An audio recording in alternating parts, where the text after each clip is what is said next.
Apa kabar? Mohon dimaafkan kalau ada sedikit gangguan teknis gitu ya. Karena ada beberapa alat tadi dicoba tapi ternyata belum bekerja dengan baik. Tapi tidak mempengaruhi pengurapan daripada Tuhan. Sebelum kita masuk dalam firman Tuhan, mari kita berdoa dulu. Bapa di surga, terima kasih pada malam hari ini kami mendapatkan kedamaian yang datangnya daripada Tuhan. Kami boleh memuji Tuhan, memuliakan nama-Mu. Dan Kau bertata dalam setiap pujian umat-Mu ya Bapa. Kami mengucapkan syukur anugerah yang begitu besar bagi kami. Tuhan yang mengasihi kami, Tuhan yang telah mengorbankan hidup-Mu ya Tuhan. Diberikan kepada kami untuk kami boleh hidup. Tuhan terima kasih, ajar kami, bentuk kami. Biarlah kami menjadi bilangan murid-Mu ya Tuhan, bukan pengikut. Tetapi bilangan murid yang siap untuk dimuridkan. Berikan kami hati, telinga seorang murid sehingga kami boleh diajar ya Tuhan. Sehingga kami boleh hidup sesuai dengan kehendak Tuhan. Terima kasih ya Bapa, di dalam nama Tuhan Yesus Kristus kami berdoa, haleluya, amin. Malam ini saya ambil judul firman yang saya bawakan adalah hidup oleh roh. Hidup oleh roh, or the living in the way of the spirit. Hidup oleh roh. Karena dalam hidup kita ini ada dua pilihan. Kita mau hidup secara daging atau hidup secara roh. Di firman Tuhan diajarkan bahwa hidup secara daging itu membawa kebinasaan. Karena kenapa? Karena pada waktu penciptaan Adam dan Hawa jatuh dalam dosa. Sehingga dia jatuh dalam dosa, kehidupan kedagingan masuk terperangkap dalam kehidupan kedagingan. Nah, kehidupan kedagingan ini membawa kepada maut, kebinasaan. Oleh sebab itu Tuhan harus lahir ke dunia ini jadi manusia. Karena tidak ada seorang pun manusia yang bisa menyelamatkan dirinya sendiri. Dia perlu orang lain untuk menebus hukuman yang harus ditanggung.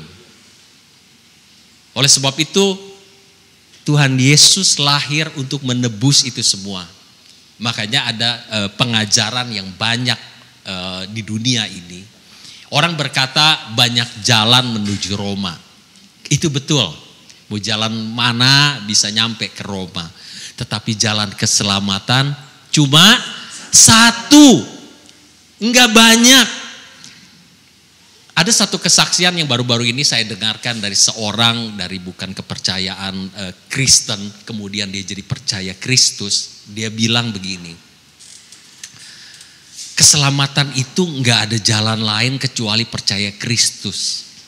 Karena semua yang ditawarkan itu adalah perbuatan baik, melakukan kebaikan, perbuatan ini untuk supaya kamu selamat, melakukan hukum-hukum ini sehingga kamu bisa selamat. Tidak seorang pun bisa menyelamatkan diri dari hukuman ini sebetulnya. Karena apa? Karena manusia udah jatuh dalam dosa. Bagaimana setiap orang bisa melakukan, dikasih hukum Taurat aja, dikasih 10 perintah Tuhan aja, 10 aja. Gak ada seorang pun di dunia ini yang mampu melakukannya dengan sempurna. Oleh sebab itu tidak ada satu orang pun yang bisa selamat kalau melakukan karena perbuatan. Oleh sebab itu Tuhan itu datang untuk menebus, untuk melakukannya untuk kita. Karena dia yang mampu melakukan semuanya itu. Dan kemudian dia yang tanggung dosanya, kita yang bebas. Makanya jalannya cuma satu-satunya, jalannya melalui Kristus. Tidak seorang pun di dunia ini, siapapun itu, baik itu nabi, baik itu pendeta atau siapapun di dunia ini, tidak seorang pun yang bisa menyelamatkan dirinya. Kristus adalah jalan, kebenaran dan hidup. Makanya hiduplah secara roh, jangan secara daging. Karena daging akan binasa, roh yang membawa hidup. Yang dihadapi manusia sebenarnya bukan permasalahan hidup sih. Yang dihadapi manusia adalah persoalan mati. Permasalahan mati. Karena kematian ini sesuatu yang pasti loh. Ada yang hidup selamanya di dunia ini? Gak ada kan? Mati itu udah pasti. Dan manusia menghadapi kematian ini, setelah kematian ini mau kemana? Pertanyaan kan itu. Itu aja pertanyaan besar ya manusia kan. Karena mati udah satu hal yang pasti, semua orang akan mati. Oleh sebab itu Tuhan berkata, hidup oleh roh. Karena itu yang membawa kepada kehidupan berikutnya. Nah, itu ada dua pilihan. Setelah kematian ini, setelah kematian di dalam tubuh jasmani ini, kita ini akan menghadapi satu kekekalan.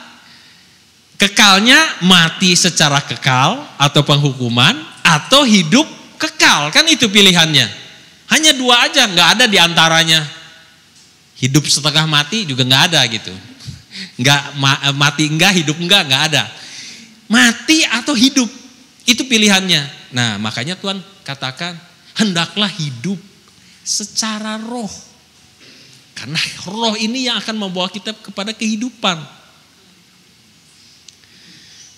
Kita baca ayatnya adalah di Roma 8 ayat 9. Dikatakan demikian. Tetapi kamu tidak hidup dalam daging, melainkan dalam roh.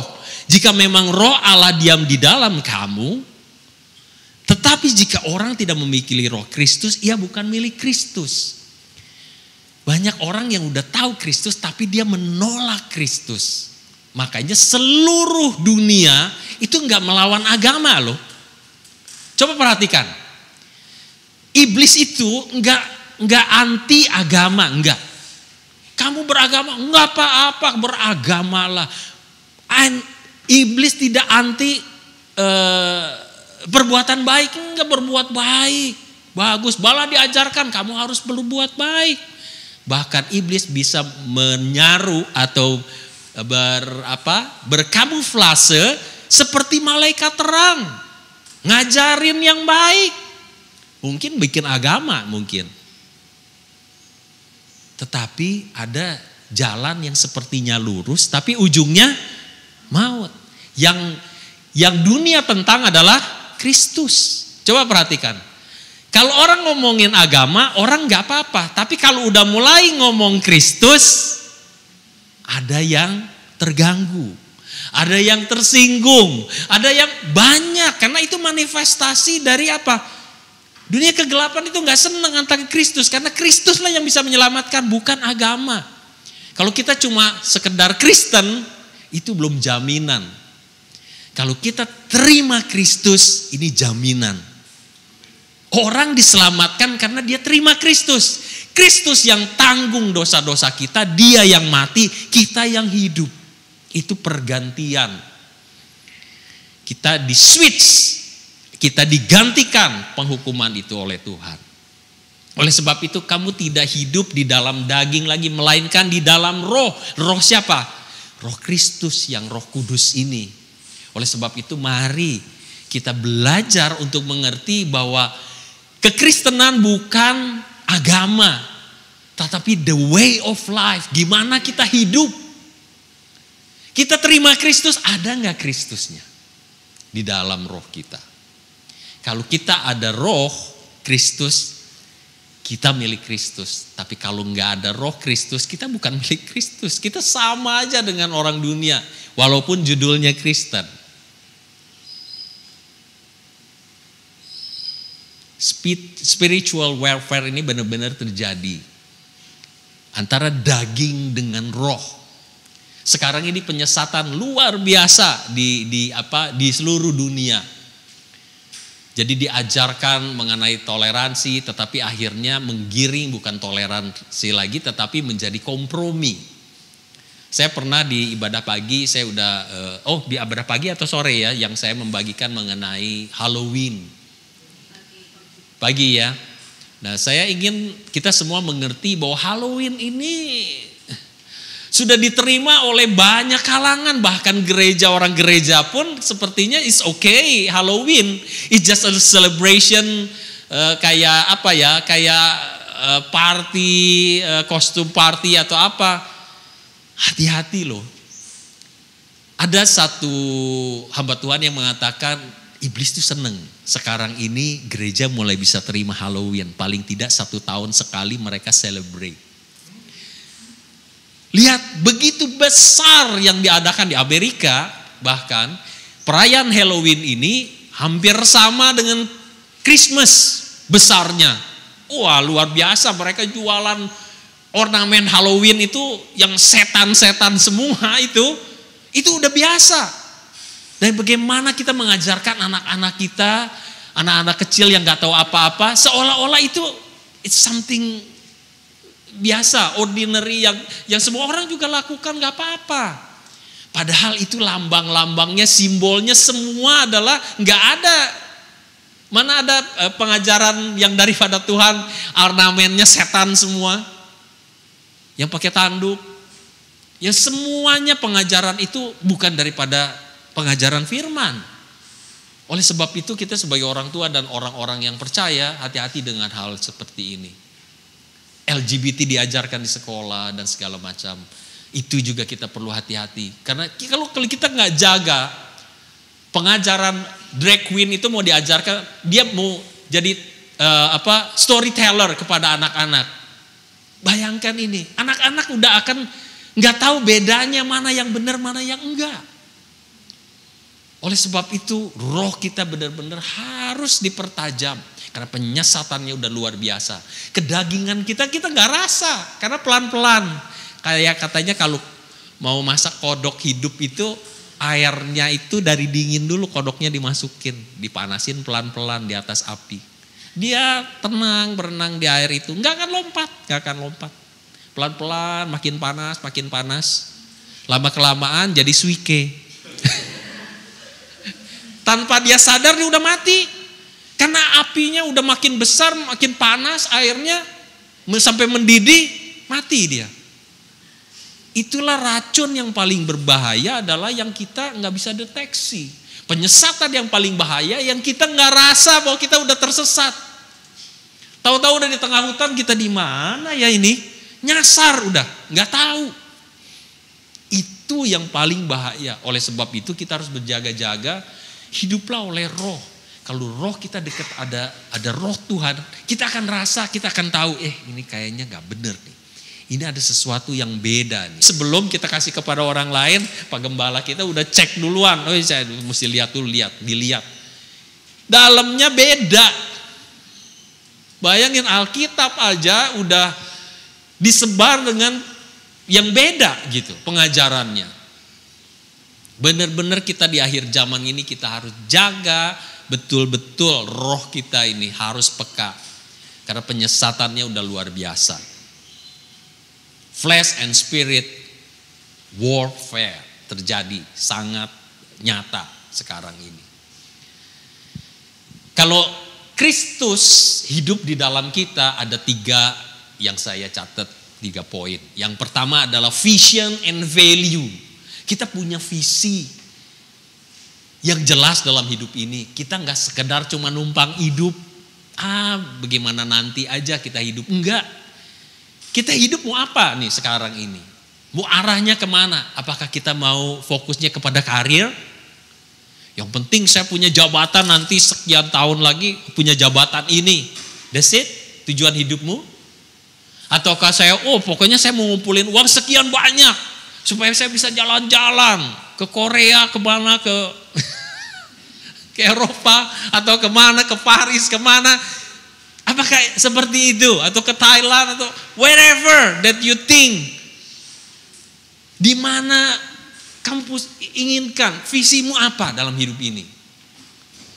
Padahal kita nggak tahu sampai kapan kita hidup kan? Kalau visi kita salah, tujuan hidup kita salah, kita akan muter di dalam dunia ini, ya begitu terus gitu. Diputar terus karena nggak ada habisnya kan. Yang namanya orang sekarang kan istilahnya, saya perlu healing nih. Wes keren, healing. Healing maksudnya jalan-jalan gitu. Jalan-jalan, makan gitu kan. Healing. Padahal healing yang sesungguhnya di mana? Rest in peace in the Spirit of God. Itu healing yang sebenarnya. Orang stres itu datang kepada Tuhan. Bukan pergi jalan-jalan, bukan. Pergi jalan-jalannya enak, pulangnya stres. Itu yang saya juga bingung. Gimana enak ya jalan-jalan? Enggak, stres katanya. Loh kok stres sih? Kok jalan-jalan jadi stres? Capek katanya. Iya capek katanya. Wah, gimana nih, berarti gak boleh jalan-jalan dong. Healing itu, jalan-jalan boleh, having fun itu perlu. Tetapi kan bukan tujuan hidup kan. Tujuan hidup kita tuh harus ada visinya ke depan mau jadi apa. Karena hidup kita ini bukan untuk hidup kita sendiri loh. Kita ini diberikan Tuhan, ada assignment-nya masing-masing dari kita. Untuk jadi berkat untuk orang lain. Kita nggak bisa kita pikir bahwa hidup kita hanya untuk diri kita sendiri, enggak. Tuhan Yesus kalau nggak perlu lahir ke dunia ini kalau kita hanya untuk hidup untuk diri kita sendiri. Tuhan Yesus datang itu ke dunia untuk apa? Untuk semua orang kan. Makanya dia pilih murid kan, 12 orang. Buat apa kalau enggak? Dia perlu timnya untuk bergerak. Inilah bilangannya, tim Tuhan. Makanya tadi Pak Arifin bilang itu lautannya saya. Atau kodenya atau big brother-nya saya. Karena di firman Tuhan dikatakan dia akan jadi anak yang sulung. Kita adik-adiknya yang harus melakukan apa yang dia lakukan. Lah dia aja melakukan hal itu, apakah kita pantas sebagai murid-murid Tuhan berpikir untuk diri kita sendiri? Dia saja sebagai rajanya berpikir untuk orang lain. Nah kita pikirin untuk diri sendiri. Kan gak pantas gitu. Vision dan value-nya, nilainya itu lain. Nilai kekekalan. Karena kita mengumpulkan bukan harta di dunia tapi harta di surga. Gimana caranya? Ya inilah kesempatannya. Makanya saya setuju orang berkata hidup hanya sekali. Betul. Tapi kelanjutannya yang saya nggak setuju. Orang bilang, wah nikmati hidupmu. Ada benarnya juga sih nikmati. Tapi caranya gimana? Bukan dengan mabok-mabokan, party-party itu menikmati hidup. Enggak. Setelah kita mabok-mabokan dapatnya apa? Hangover besoknya. Saya soalnya pernah. Dulu. Tapi saya bilang ini bukan having fun apanya. Iya fun waktu itu. Setelahnya penderitaan. Sampai pagi kepalanya kayak digetok pakai botol. Sakit hangover itu. Gak enak. Segala sesuatu yang ditawarkan oleh dunia enak depannya, saya kasih tahu, belakangnya nggak enak, bankrupt. Dosa itu enak, waktu awal dilakukan tuh enak, dosa itu enggak. Maksud saya dosa itu nggak ada yang nggak enak, karena kalau nggak enak orang nggak mau lakukan dosa kan. Dosa itu enak, tapi depannya. Kayak kita ngambil kredit di bank, benar gak? Kalau ngambil kredit enak gak? Enak ngambilnya, bayarnya? Nah itu, vacationnya enak gak? Enak. Setelah itu, nah itu kan. Orang itu ngambil kredit enak, bayar nantinya. Pusing gak? Pakai kredit kan enak gak? Enak geseknya. Nanti tagihannya, nah itu baru nyut kan. Dosa itu enak di depan, tapi beda dengan keselamatan yang Tuhan tawarkan. Mungkin awalnya gak enak. Kayak kita nabung enak gak? Gak enak kan, nyisikan uang apa gak enak. Tapi belakangnya enak kan. Waktu kita ngambil tabungan itu, wah enak kan. Tapi kalau kredit kita enak di depan, belakangnya yang gak enak. Vision and value kita di mana? Apakah kita mau memikirkan hidup ini saja, fokus kepada itu saja? Kita nggak pikirkan kekekalan. Kita ini hidup paling 70 tahun, 80 tahun, 90 tahun, atau 100 lah. Beda dengan zamannya Adam dulu kan hampir 1000 tahun hidupnya. Iya kan? Metusala itu orang yang paling tua 969 tahun hidupnya. Umur 65 dia udah punya anak. Sampai 900 tahun itu keturunan keberapa itu? Kan? hidupnya panjang, tapi bukan masalah panjang pendeknya hidup ini, tapi kualitas hidupnya. Tuhan Yesus 33 tahun hidupnya. Tapi bagaimana kualitas hidupnya mempengaruhi dunia. Hidup kita singkat. Orang ada yang posting katanya, gak banyak sih orang yang akan mengenal kita setelah 2 generasi. Betul juga, saya juga gak tahu kakek saya punya kakek itu siapa, saya gak tahu. Ada yang tahu kakeknya punya kakek? Ada yang kenal? Tahu namanya? Saya aja namanya gak tahu. Berarti kakeknya kakek saya udah dilupakan sama generasi saya. Apalagi generasi anak-anak saya udah gak tahu. Jadi kita hidup hanya benar-benar sekejap aja. Yang seperti uap itu yang digambarkan di firman Tuhan. Sekejap kelihatan ada, tapi sekejap hilang, udah lenyap. Tapi apa yang akan kita hadapi setelah kematian ini, real, nyata yang akan kita hadapi. Oleh sebab itu nilai, vision and value kita harus benar. Kekekalan itu jauh lebih panjang yang akan kita hadapi daripada sekedar cuma hidup di dunia ini.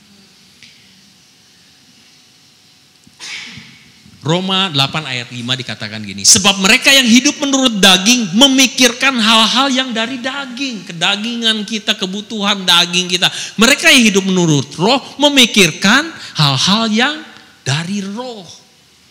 Hidup sebentar, jangan kita terlalu fokus dengan apa yang kita, kan Tuhan bilang udah ada makanan dan pakaian cukup, gak usah terlalu terobsesi dengan ingin kaya, apalagi ingin cepat kaya. Wah, ini bahaya itu. Ingin cepat lagi kayanya. Semuanya itu nggak ada yang instan. Bahkan ada seorang ahli ekonomi yang mengatakan bahwa passive income and young retirement itu sangat-sangat membahayakan untuk pola pikir anak-anak muda. Kenapa? Karena mereka akan terjebak dengan pikiran bahwa akan dapat uang banyak dalam waktu singkat. Itu semua proses. Gak ada yang instan. Walaupun banyak mie instan. Mie instan yang banyak dan banyak penggemarnya juga. Banyak di media sosial disebarkan, oh saya bisa kaya seperti ini, anak-anak muda dan segala macam. Saya tidak memungkiri mungkin mereka bisa, tapi berapa banyak yang real seperti itu. Banyak juga yang tipu-tipu kan, yang kita nggak tahu, yang terbongkar juga kan. Jadi maksud saya, life is a process. Jangan terbuai dengan hal yang seperti itu, fokusnya harus benar. Poin yang kedua adalah communication. Roma 8 ayat 14 dan 16 dikatakan ini. Semua orang yang dipimpin oleh roh Allah adalah anak Allah. Roh itu bersaksi bersama-sama dengan roh kita bahwa kita adalah anak-anak Allah. Ada satu orang mengatakan, hamba Tuhan mengatakan gini. Kalau kamu mau tahu aslinya, misalnya ya kalau kita lihatlah hamba Tuhan ini bagaimana, tanya orang terdekatnya. Tapi waktu itu dia katakan gini, tanya aja pembantunya. Kalau di Indonesia kan umum punya pembantu tuh, tanya aja pembantunya gimana sebenarnya dia di rumah. Maksudnya adalah tanya aja orang terdekatnya, gimana dia, pendapat orang terdekatnya. Tahu dah aslinya. Makanya kalau yang lagi pacaran nih ya, nggak tahu berapa orang di sini yang lagi pacaran. Kalau mau tahu pasangan hidupmu nanti kayak apa, yang udah punya calon, sering main ke rumahnya, ngobrol sama saudara-saudaranya, orang-orang dekatnya, lihat. Buka matamu lebar-lebar. Kenapa? Karena sebelum jadi, matamu harus dibuka. Setelah kamu jadi, nah ini perkawinan Kristen, matanya harus pakai kacamata kuda. Gak boleh nengok kanan kiri lagi. Karena once you already accept him or her, is for whole life. Itu konsekuensinya, itu perkawinan Kristen. Jadi sebelum kamu ngambil itu, buka matamu lebar-lebar, buka telingamu lebar-lebar, tanya, lihat. Kalau dia waktu stres tukang banting barang, nah kemungkinan besar waktu kamu sudah menikah, dia stres, dia marah, dia akan lakukan hal yang sama. Apalagi sampai KDRT. KDRT tidak dilahirkan waktu kamu menikah, waktu itulah tiba-tiba dia jadi KDRT. Tidak. Itu sudah pernah terjadi sebelumnya. Dia tidak bisa kontrol emosinya. Jadi hati-hati. Orang terdekat ini penting untuk kita bisa ngerti. Communication is not talking about ngomong aja. It's not about speak. Bukan ngomong, tapi communication adalah apa yang dilakukan jadi komunikasi kan. Orangnya gak banyak ngomong, tapi tindak tanduknya kasar. Itu kan komunikasi kan. Gak banyak ngomong tapi kasar sekali orangnya. Itulah. Kita bisa gak terima dia? Nah itu kan. Karena kalau kita jadi orang yang percaya Kristus, yang mengatakan Roh Kristus ada padaku, apa yang kita komunikasikan kepada lingkungan kita? Terutama orang-orang yang terdekat. Mereka lihat apa sih dari hidup kita? Berani gak kita jujur dan tanya orang-orang terdekat kita? What do you see? Apa yang kamu lihat sih dari saya? Berani gak kita tanya sama anak kita misalnya? Mama gimana sih? Pernah gak tanya? What do you think about me? Gimana sih mama? Atau gimana sih papa? Menurut kamu? Berani ngomong. Karena itu orang merasakan, karena kita kan berpikir bahwa kita ini baik-baik saja kan. Karena kita mungkin gak sadar melakukan satu hal yang menyakiti orang. Kadang-kadang kita gak tahu. Kita gak berasa, cuma gitu aja. Lah iya buat kita yang melakukan, we don't feel it. Tapi orang-orang di sekitar kita dia rasa. Why? Gitu loh, kenapa sih? Papaku kalau ngomong tuh gini sih, yang gak enak gitu loh denger. Atau kenapa sih mama kalau ngomong nyelekit banget di sini, sakit banget gitu. Why? Iya kan? Rasanya tuh kita sudah mengkomunikasikan yang benar nggak? Makanya banyak juga ada orang yang orang tuanya itu rajin sekali pelayanan di gereja. Tapi anak-anaknya kok pahit. Gak mau ke gereja, mereka gak mau percaya Tuhan bahkan gitu. Kenapa? Pahit. Apa yang salah dari orang tuanya? Kelihatannya orang tuanya begitu rajin. Ini yang kita perlu hati-hati.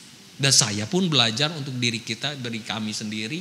Saya dan istri belajar untuk apa yang mereka tangkap dari saya, kami berdua, anak-anak ini.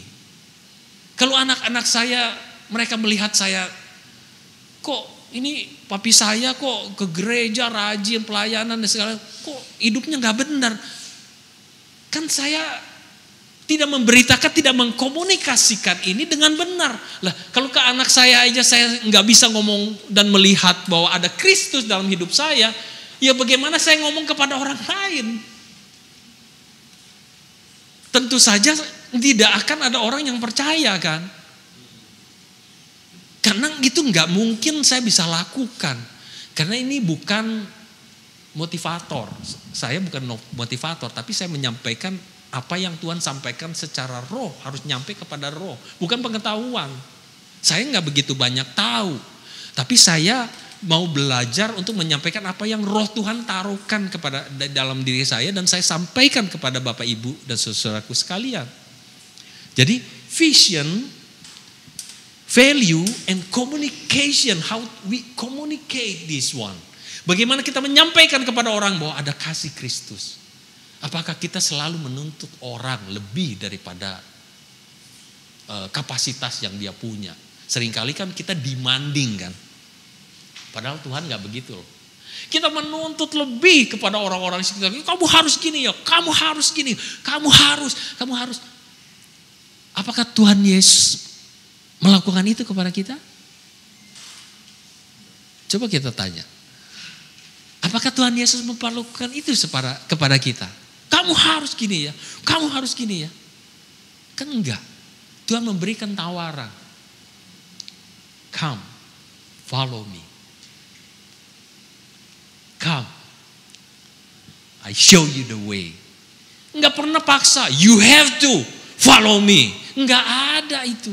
Kenapa kita menunjukkan, mengkomunikasikannya seperti itu? Padahal mungkin maksudnya mungkin kita mau encourage. Tapi encourage itu enggak begitu. Oleh sebab itu communication ini penting sekali. Supaya orang enggak pahit. Saya yakin hamba-hamba Tuhan yang anaknya enggak mau lagi ke gereja. Mungkin dia salah berkomunikasi. Bukan hatinya jahat, enggak. Tapi mengkomunikasikannya sehingga orang-orang itu menangkapnya berbeda. Kenapa mereka... Kenapa papi saya lebih sayang jemaatnya daripada sayang saya? Salah tangkap toh. Kenapa dia pelayanan lebih banyak daripada perhatian anak-anaknya? Ini kan mungkin salah komunikasi. Ya kalau Odi sama Kela udah tahu, udah ngerti papinya, maminya, pelayanan, dan mereka juga ikut terlibat. Ya kan? Kok senyumnya gitu sih? Tapi saya rindu untuk kita semua, bukan hanya dari keluarga hamba Tuhan aja, tapi setiap orang percaya mengajak anak-anak juga untuk masuk dalam tim. Karena enggak bisa anak-anak ditinggal sendiri, apalagi dengan tantangan yang begitu berat di luar sana. Komunikasikan dengan benar. Kasih Kristus itu enggak demanding seperti itu. Kasih Kristus itu memberikan kesempatan anak-anak ini untuk bisa milih. Ingat perumpamaan anak yang bungsu yang minta uangnya semua dan dia pergi meninggalkan rumah? Dikasih gak sama bapaknya? Dimarahin dulu gak? Diancam gak? Awas ya kalau kamu gagal. Dipancam gak? Enggak kan? Bapaknya sayang gak sih sebenarnya sama anaknya? Sayang. Ada pilihan. Dia jelaskan gak sih? Saya yakin bapaknya jelaskan. Diajarin gak? Saya yakin bapaknya ajarin. Tetapi anak ini milihnya yang lain. Kasih itu lebih daripada apa yang kita pikir bahwa harus begini. Enggak. Kasih itu. Ada orang tua gini. Kadang-kadang kan kita ngajarin anak kecil kan susah dibilang, kalau zaman dulu masih pakai lilin di rumah kalau mati lampu kan. Kan anak kecil kan penasaran, pengen dipegang. Jangan, itu nanti kamu panas, jangan. Anaknya gini terus. Lama-lama mamanya atau bapaknya kesal, ya udah pegang. Dipegang sama anaknya, baru nyentuh dikit kan, dia udah tahu nggak mungkin anaknya begini dulu udah sampai kebakar gosong terus baru nggak gitu, udah pegang sedikit aja udah langsung angkat karena refleks kan, dikasih pegang supaya lu tahu kan, kalau enggak dibilang jangan tuh tetap aja pengen pegang, bandel kan, kasih pegang, nah udah gitu, ayo pegang lagi, takut kan, nah kadang itu memang harus dikasih tahu gitu, dikasih nih kalau kamu mau ya go ahead. Tapi orang tuanya tetap mengasihi anaknya, nggak dibuang, nggak dibenci. Kalau anaknya mau pulang, dengan sukacita, nah udah tahu nih apinya kepanas kan, dipeluk anaknya. Komunikasikan dengan benar, pengajaran itu nggak selalu iya, enggak. Dan enggak selalu harus gini, enggak. Tapi bagaimana kita mengkomunikasikannya dengan tepat. Dan saya tahu setiap anak berbeda, saya tahu. Anak saya pertama dengan yang kedua ngomong juga enggak bisa sama. Pembawaannya lain. Ada yang seneng ngobrol di ini, ya terima. Ada yang diomongin, malah dia nggak bisa denger gitu. Jadi ngomongnya ya udah sesuai dengan kebutuhannya dia, udah stop sampai di situ. Selebihnya wasting time kalau kita ngomong. Perbawaannya beda. Jadi komunikasi itu juga harus tepat.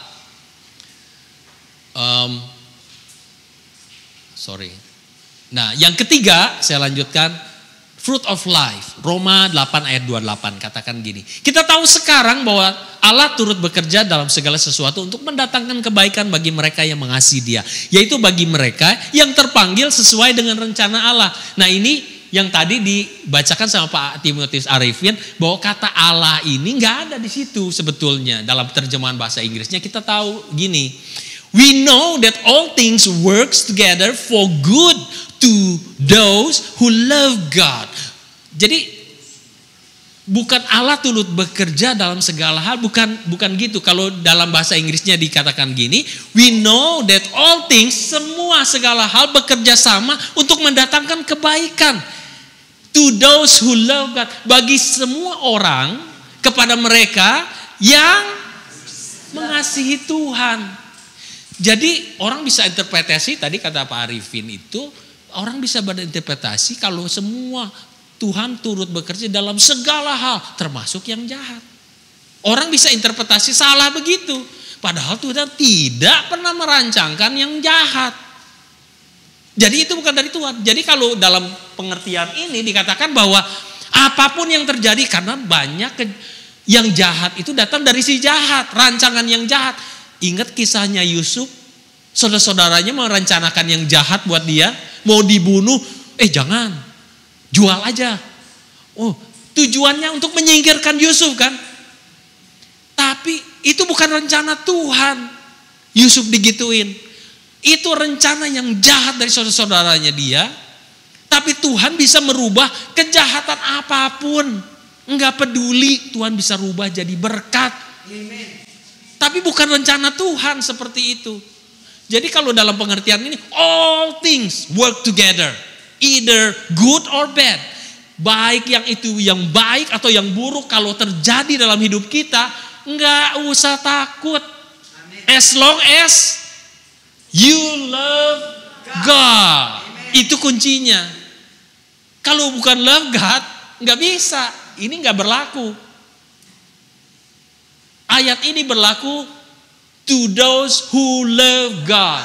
No matter whatever that you experience in life. Nggak peduli kita ngalamin apa dalam hidup ini. Datangnya dari mana, nggak peduli. Yang jelas bukan daripada Tuhan. Jangan sampai ada orang bilang gini, iya saya sakit. Karena apa? Iya Tuhan kasih pencobaan ini buat saya. Itu kayaknya rohani tapi nggak benar. Karena Tuhan nggak kasih gitu. Rencana Tuhan itu bukan rancangan kecelakaan, nggak gitu.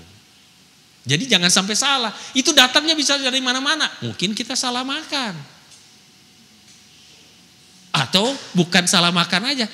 Overeating mungkin jadi penyakit. Iya kan? Kesalahan kita. Atau memang datang dari si jahat penyakit itu. Bisa aja. Jadi, tapi kita harus percaya bahwa rancangan Tuhan gak bisa digagalkan oleh itu semua. Roma 8 ayat 35 berkata gini. Siapakah yang akan memisahkan kita dari kasih Kristus? Penindasan? Atau kesesakan, atau penganiayaan, atau kelaparan, atau ketelanjangan, atau bahaya, atau pedang, diancam. Apa yang bisa memisahkan kasih Kristus? Enggak ada. Enggak bisa digagalkan oleh semuanya ini. Selama kita mengasihi Tuhan. Kuncinya di situ. Kalau kita mengasihi Tuhan, no matter what. Nggak akan ada yang bisa mengalahkan itu. Kadang-kadang penderitaan itu perlu. Ini yang suka tanaman. Saya baca ada satu cara. Pohon mangga katanya, kadang-kadang kalau dia udah lama nggak berbuah, susah berbuah. Ternyata caranya bukan dikasih pupuk. Batangnya dilukai, dibacok, bener. Ini yang tukang bacok nih. Tahu dia, maksudnya bacok pohon. Dibacok, dilukain pohonnya. Supaya apa? Ternyata setelah dilukai, secara ilmiahnya saya nggak tahu, Saya bukan ahli di situ, tapi saya baca aja artikelnya. Karena ada unsur apa ini sehingga pada waktu ini dijelaskan di situ. Saya nggak bisa jelaskan, saya bukan bidang itu. Jadi supaya apa? Buahnya jadi lebat. Kadang-kadang penderitaan itu membuat kita jadi bisa berbuah banyak. Stres itu kadang-kadang kita bisa lakukan hal-hal yang di luar dari out of the box dari pikiran kita. Karena apa? Stres.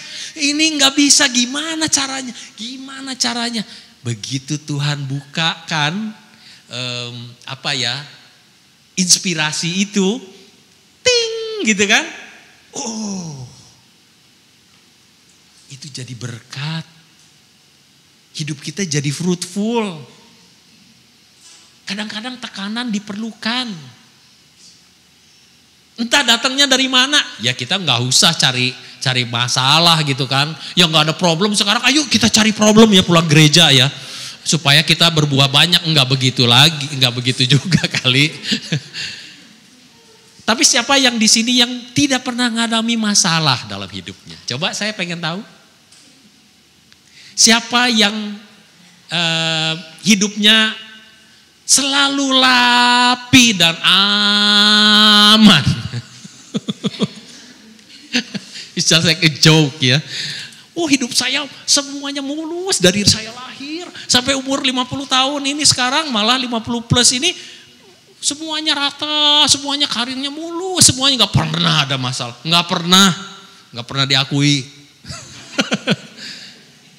Nggak ada kan? Bener nggak? It's reality.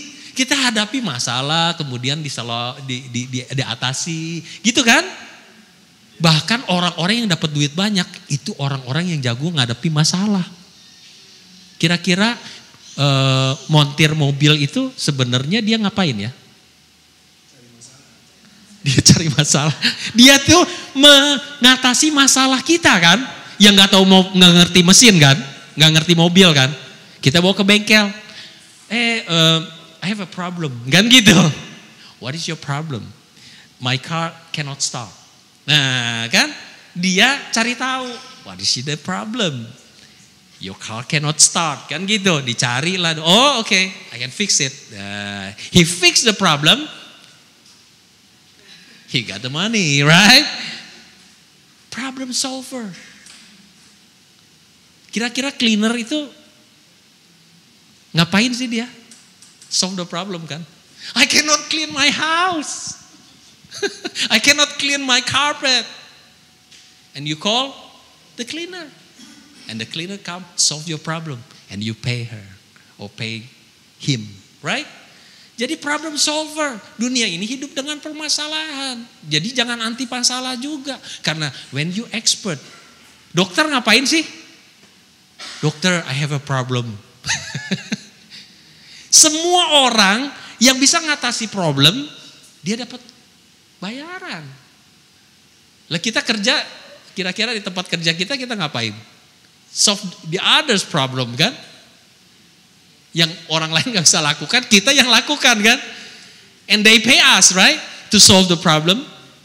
That's why don't be afraid with the problem. As long as you love God. That's the key. That's the only key. Yeremia 29 ayat 11 dikatakan, sebab aku ini mengetahui rancangan-rancangan apa yang ada padaku mengenai kamu dan saya, semua daripada kita. Demikianlah firman Tuhan, yaitu rancangan damai sejahtera, bukan rancangan kecelakaan. Makanya rancangan kecelakaan bukan datang dari Tuhan, percayalah. Tetapi walaupun itu juga kita bisa alami, karena apa? Kita hidup masih di dunia ini yang banyak yang datang dari mana-mana, ya dari si jahat, dari salah kita melakukan ngambil keputusan, salah ini, salah itu kan, kesalahan yang kita buat. Tapi bukan dari Tuhan. Untuk memberikan, tapi rancangan Tuhan itu bukan rancangan kecelakaan, tetapi untuk memberikan kepadamu hari depan yang penuh harapan. Harapan itu masih ada. Don't be afraid, your life is guaranteed by God as long as you Love God, that's the key.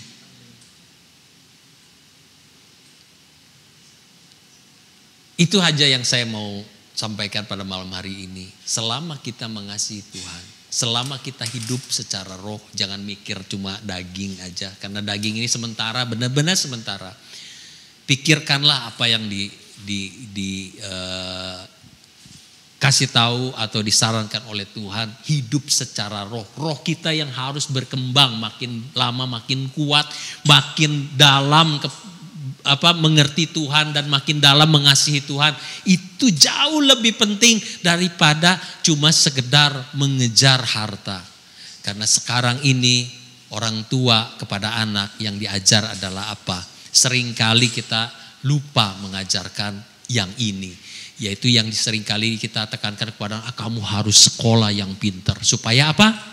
Supaya kamu dapat gajinya yang besar. Karirnya yang bagus. Ya kan, semua orang tua kan pesannya gitu dong. Iya kan? Itu enggak salah seutuhnya, enggak. Maksud saya ya saya juga pesan begitu dong. Kamu harus rajin supaya apa? Pekerjaanmu baik, kamu. Tapi yang lebih lagi tekankan, cari Tuhan. Sering enggak kita ngomong sama anak kita, cari Tuhan, itu jauh lebih penting cuma sekedar karir. Kalau kamu cari Tuhan, kamu ketemu, carilah kerajaanku dulu, Tuhan katakan, dan kebenarannya. Yang sulit adalah cari kebenarannya Tuhan, karena itu adalah sebuah proses. Kebenaran itu yang kita harus ajarkan kepada anak-anak, itu sebuah proses. Enggak bisa cuma sekali datang ke gereja kemudian kita ngerti kebenaran Tuhan.